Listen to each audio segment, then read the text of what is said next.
திருச்சிற்றம்பலம். அருட்பெரும் ஜோதி அருட்பெரும் ஜோதி தனிப்பெருங் கருணை அருட்பெரும் ஜோதி. எல்லா உயிர்களும் இன்புற்று வாழ்க.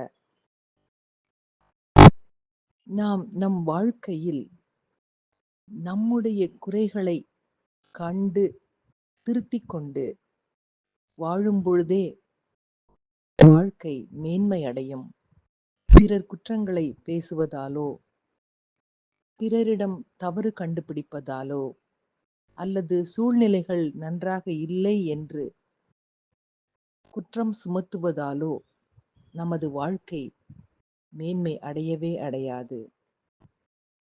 ஏதோ சிரமங்கள் வரலாம், அதுவும் நம்முடைய கர்ம வினையின்படி விதியின்படியே வருகின்றது என்பதை உணர்ந்து அந்த இடத்தில் அமைதி காத்து பணிவோடு, அதாவது தன்னடக்கத்தோடு அதை எப்படி எதிர்கொள்வது என்று தெரிந்து செயலாற்றும் பொழுது அந்த இடம் நரகமாக இருந்த இடம் சொர்க்கமாக மாறும்.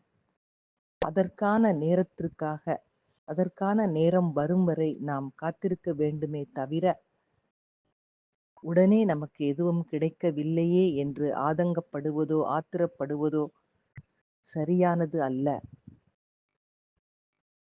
நம்மை சரி செய்து கொள்ளும் பொழுதே எல்லாம் சரியாக நன்றாக அமையும். இதற்கு நாம் நம்மை முழுவதுமாக இறைமையிடம் சமர்ப்பணம் செய்து, ஆத்ம சமர்ப்பணம் செய்து, சரணாகதி செய்து வாழ்தல் அவசியம். அருணகிரிநாதர் பெருமான் சொல்லியது போல, ஆனா அமுதே அயில்வேல் அரசே ஞானாகரணே நபிலத் தகுமோ யானாகி என்னை விழுங்கி வெறும் தானாய் நிலை நின்றது தற்பரமே என்ற சரணாகதி பாடலையும் சொல்லி இதை இன்றைய சிந்தனையாக்கி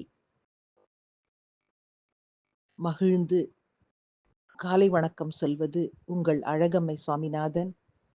ஹாப்பி மார்னிங்.